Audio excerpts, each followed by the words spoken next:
वज़ीर आला अली अमीन गंडापुर साहब ज़रा काम से ज़्यादा ना धमकियाँ लगाते हैं। मसला बिजली का हो या किसी ऑफिसर को हटाने का हो, खान साहब की रिहाई का मामला हो या फिर सूबे के हुकूक की बात हो, बात मफाहमत की हो रही हो या फिर मज़ाहमत की हो रही हो, गंडापुर साहब हाथ में गंडासा थामे हर वक्त एंग्री यंग मैन के मूड में नज़र आते हैं। आज फिर वज़ीर आला खैबर पख्तूनख्वा ने लाहौर में प्रेस कॉन्फ्रेंस की, नई तहरीक का ऐलान किया और साथ ही ये भी कह दिया कि इस बार या तो आर होगा या पार होगा। खान को अगर रिहा नहीं किया तो फिर कह देंगे सियासत को अलविदा।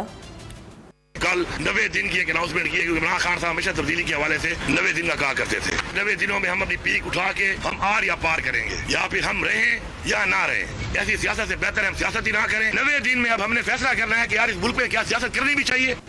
अली अमीन गंडापुर ने तहरीक का ऐलान तो नाज़रीन कर दिया, लेकिन ये तहरीक चलेगी कैसे, इसका कोई प्लान नहीं दिया। एहतजाज कब होगा, कैसे होगा, ये भी नहीं बताया। रुख इस्लामाबाद की तरफ होगा या फिर बड़े शहरों में पावर शो होगा, कोई एक बात बयान नहीं की।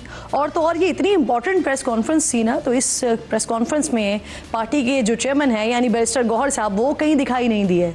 पीटीआई पंजाब की जो चीफ ऑर्गेनाइज़र हैं यानी आलिया हमजा साहिबा, वो तो इजलास में भी शरीक नहीं हुई।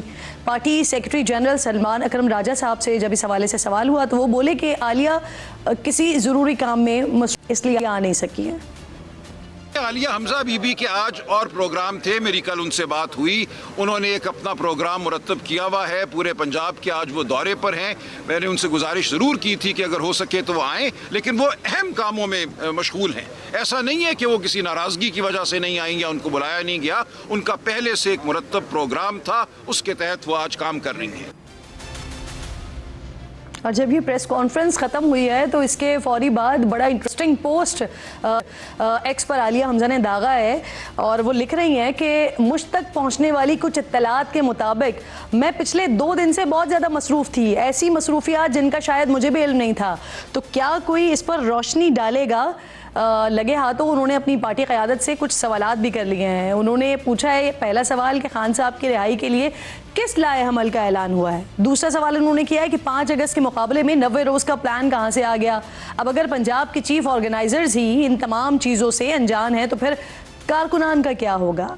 जिन्होंने सड़कों पर निकलना है उन्हें कौन बताएगा, या फिर वही होगा जैसा डी चौक पर होता आया है, कारकुनान सड़कों पर मार खा रहे होंगे, क़यादत गायब होगी। तहरीक इंसाफ में ग्रुप बंदी, इख्तलाफात, क़यादत की जंग वाज़े होती जा रही है। आज की प्रेस कॉन्फ्रेंस में वज़ीर आला ने एक बार फिर इस्टेब्लिशमेंट से मुज़ाकरात की बात की है, लेकिन क्या इस्टेब्लिशमेंट इसके लिए तैयार होगी? हाल ही में DG ISPR lieutenant general Ahmed Sharif Chaudhry ने वाज़े तौर पर कहा था कि फ़ौज सियासी जमातों से बात करने में दिलचस्पी नहीं रखती। इमरान खान साहब ने ये वादे पैगाम दिया है कि मैं मुज़ाकरात के लिए तैयार हूँ, लेकिन उन लोगों के साथ तैयार हूँ कि जिन लोगों के साथ फैसले का इख्तियार है। नाज़रीन, यहाँ पर सिचुएशन काफ़ी संजीदा है। एस्टेब्लिशमेंट PTI से बात नहीं करना चाहती, PTI हुकूमत से बात नहीं करना चाहती, तो फिर बातचीत होगी कैसे? मुल्क आगे चलेगा कैसे, आगे बढ़ेगा कैसे? और सबसे बढ़कर के अली अमीन गंडापुर साहब जो धमकियाँ लगाते हैं, क्या इस तरह बातचीत मुमकिन है? अली अमीन की धौंस, धमकी, तड़ियों की एक बड़ी तवील फहरिस्त है, सुनवाती हूँ आपको। अब जब असला उठा के आएंगे फिर तुम्हें बताएंगे कि भागते हैं कि भगाते हैं। फिर तगड़े हो जाना, फिर संभालना अपने इन लोगों को कि भागता कौन है। कि अब अगर हमें गोलियां मारेंगे, पिछली दफा हमने गोलियां खाई, हम निहत्ते थे, इस दफा हम हथियार लेके आएंगे भाई, साफ बात है, हम भी ठोकेंगे। फिर ये तर्ज तखातुब और ये अंदाज देख कर ना वो शेर पढ़ने का दिल चाह रहा है कि गाहे गाही की मुलाकात ही अच्छी है अमीर, कद्र खो देता है हर रोज का आना जाना। CM साहब, अगर आप वो बात करेंगे जो करने की हिम्मत नहीं रखते तो फिर आपके जो लफ्ज़ हैं ना वो कद्र खो देंगे। सर, आगे बढ़ते हुए इसी पाकिस्तान तहरीक इंसाफ के हवाले से ही कुछ मज़ीद बात करते हुए चेयरमैन PTI बैरिस्टर गौहर की जानिब से एक नोटिफिकेशन भी आया है मंजर आम पर, जिसमें 26वीं तरमीम पर पार्टी लाइन की मुबैना खिलाफ वर्जी करने वाले जो 5 अरकान हैं उनको पार्टी से निकाल दिया गया है। इन अरकान में ज़हूर कुरैशी हैं, उस्मान अली हैं, इलियास चौधरी हैं, औरंगज़ेब कच्ची और मुबारक ज़ेब हैं। यहाँ हैरान कर देने वाली बात यह है कि जिस मुबारक ज़ेब को पार्टी लाइन की खिलाफ वर्जी पर निकाला गया है वो पाकिस्तान तहरीक इंसाफ का हिस्सा ही नहीं थे, बल्कि उन्होंने ज़िमनी इलेक्शन में सुन्नी इत्तेहाद काउंसिल के उम्मीदवार को शिकस्त देकर आज़ाद हैसियत में कामयाबी हासिल की थी। इस वक्त मुबारक ज़ेब और औरंगज़ेब कच्ची तो वफाकी कैबिनेट का हिस्सा भी हैं। उस्मान अली ने चंद दिन पहले ही नून लीग ज्वाइन करने का ऐलान किया है। इसके बाद ये कार्रवाई, इसकी क्या कानूनी हैसियत है, ये खुद क्या हैसियत रखती है? पीटीआई अरकान को नाअहल करवाने के लिए स्पीकर से रब्ता करेगी और क्या नाअहली मुमकिन भी है, क्योंकि ये अरकान कानूनी एतबार से आज़ाद हैं और इन पर फिर पार्टी की कोई पाबंदी लागू नहीं होती। तो ये बहुत से अहम सवालात हैं जिसका अहाता पाकिस्तान तहरीक-ए-इंसाफ के रहनुमा के सामने रखेंगे और वही इसका अहाता करेंगे। अली मोहम्मद खान साहब मेरे इंतहाई मोअज़्ज़ज़ मेहमान हैं, मुझे प्रोग्राम में ज्वाइन कर रहे हैं, मैं आपकी बेहद शुक्रगुजार हूँ। खान साहब, सबसे पहले जो पीटीआई की तरफ से, आपकी तरफ से आज ऐलान किया गया है, प्रेस कॉन्फ्रेंस की गई है, बड़ी अहम प्रेस कॉन्फ्रेंस थी, लेकिन चीदा चीदा सवालात इस प्रेस कॉन्फ्रेंस के हवाले से। और सबसे पहले ये कि आपकी पार्टी के चेयरमैन ही यहाँ पर मौजूद नहीं थे सर, कोई ख़ास वजह थी उनकी गैर मौजूदगी की? बिस्मिल्लाहिर्रहमानिर्रहीम, अल्लाहुम्मा सल्ली अला मुहम्मद व अला आलि मोहम्मद। बहुत शुक्रिया किरण साहिबा, आपने एक लंबी चौड़ी जो है वो चार्जशीट हमारे ऊपर रखी है। शुक्र है तहरीक इंसाफ है तो ये चैनल वगैरह चल रहे हैं, वरना ऐसे लग रहा है जैसे तहरीक इंसाफ की अंदरूनी चपकलिश ही कौम का सबसे बड़ा मसला है। हालांकि कौम का सबसे बड़ा मसला इस वक्त की फॉर्म 47 हुकूमत है। लेकिन चूंकि आपका सवाल है, मैं उस तक महदूद रहूंगा, ये थोड़ा सा जवाबी फायर जरूरी था। देखें, कल मैं लाहौर था और मैं इसका बिल्कुल एहतराम करती हूँ। कल मैं लाहौर था और बैरिस्टर गौर हमारे साथ, पूरे रास्ते हमारे साथ थे। रात के जो एक्टिविटी हुई है वही हमारे साथ थे। आज प्रेस टॉक में वो नहीं थे, लेकिन सलमान अकरम राजा साहब वहाँ मौजूद थे। तो ये जॉइंट एक एफर्ट हुई है। और सबसे पहले, इससे पहले कि आपका और मिसाइल आए, मैं सिर्फ एक बात करने की जसारत करूंगा।